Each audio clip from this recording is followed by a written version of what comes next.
জামাতে ইসলামী যে দলটা ইসলাম নিয়ে রাজনীতি করে এবং দলটার নামই তো জামাতে ইসলামী এবং তাদের তো কোরআন সুন্নাহর আইন করবে তারা, আবার কিছু কিছু দল আছে যারা খিলাফত কায়েম করবে।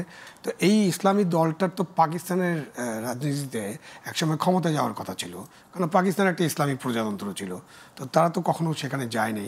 সেখানে তাদের যে অবস্থা, দুর্বল অবস্থা, বাংলাদেশে একই অবস্থা। একাকী নির্বাচন করলে 3টা না 4টা আসন পায়।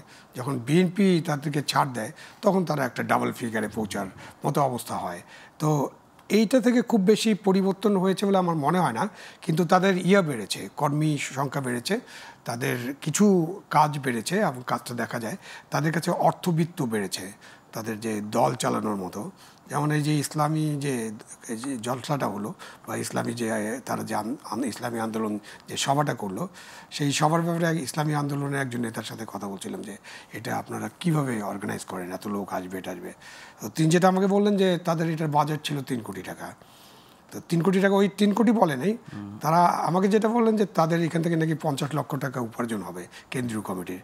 তা আমি বললাম যে কীভাবে হবে?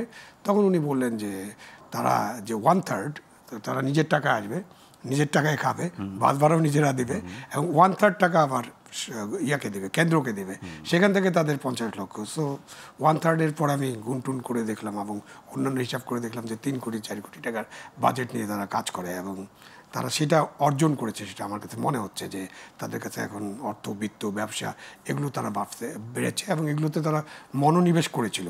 যে সময়টায় তাদের উপরে রাজনৈতিক ছিল, কর্তৃত্ববাদ ছিল, বা রাজনীতিতে তাদেরকে থামিয়ে রাখার চেষ্টা করা হয়েছিল, সেই সময়টা তারা কিন্তু অনেক ব্যবসা বাণিজ্যে গেছে এবং এটা আমরা জানি তো কী কী ব্যবসা বাণিজ্য আছে। ব্যাংকের দিকে তাকান, ব্যাংক সেক্টরে, আপনি পরিবহন সেক্টরে, আপনি হসপিটাল সেক্টরে, আপনি শিক্ষা সেক্টরে, ইভেন কি যে আপনার থাকে না যে মেট্রিক পরীক্ষা দেওয়ার পরে এসএসসি বা এইচএসসি পরীক্ষা দেওয়ার পরে কোচিং সেন্টার হয়, অধিকাংশ কোচিং সেন্টার কারা চালে এটা তো আমরা জানি।